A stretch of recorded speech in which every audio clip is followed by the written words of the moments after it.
This is part 2 of Implementing Attribute-Based Access Control in Granta MI. The next step is to ensure that MI users have the correct roles and privileges that will allow them to see data when they need to. In this example, the Granta MI system uses Windows Active Directory for user authentication and authorization. Jack is already an MI Right user because he is a member of the local MI Right group.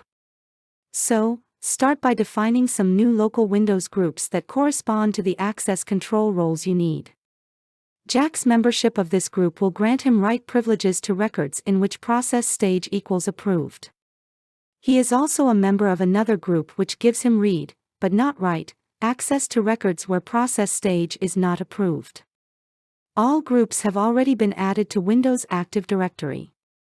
To configure the rules for attribute-based access control, go to the Rule Engine configuration page in MI Server Manager. Default role mappings are automatically generated for each possible value of the access control category and the attribute to which it is mapped. These appear in gray italic text in the read, write, and change columns. If you don't want to use the suggested default role name mapping, enter a new name in the field. This must correspond to a Windows AD group. With all the Active Directory groups mapped to the access control roles we have defined, we are almost done. Remember not to leave any blank cells here. To restrict change rights, specify that MI admin group.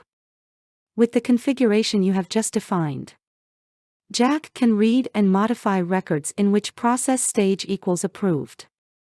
He can read, but not edit, records in which process stage equals in testing. And he has no access to records in which process stage equals submitted. With the Rule Engine configuration finished, you can check the access control settings from MI Viewer.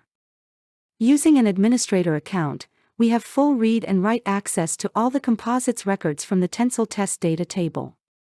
The process stage value in these records is a mix of approved, in testing, and submitted. We can also see a record with no value set for process stage. When we view the data using Jack's account, the number of records we can see has decreased from 9 to 6. Jack can see only 6 composites tests, based on his access settings. For records where process stage equals approved, he can view and modify the record data.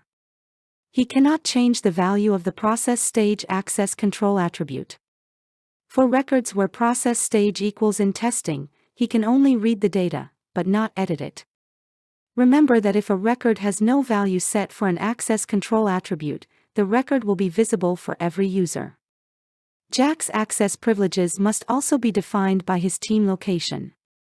He is a right user in the UK team, so he can read and edit data related to his team.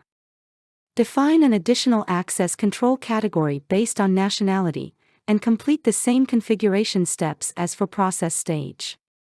From the administrator account, you can check the new values for the nationality attribute. Jack has no access to the data owned by the US and European teams, nationality equals US or EU, so only 4 records are now available to him. For records where process stage is set to in testing, Jack can now only see the record if nationality is set to UK. If there are no values for these nationality and process stage attributes in a record, access to the record will be unrestricted. This completes the tutorial of Implementing Attribute-Based Access Control in Granta MI. Thanks for watching.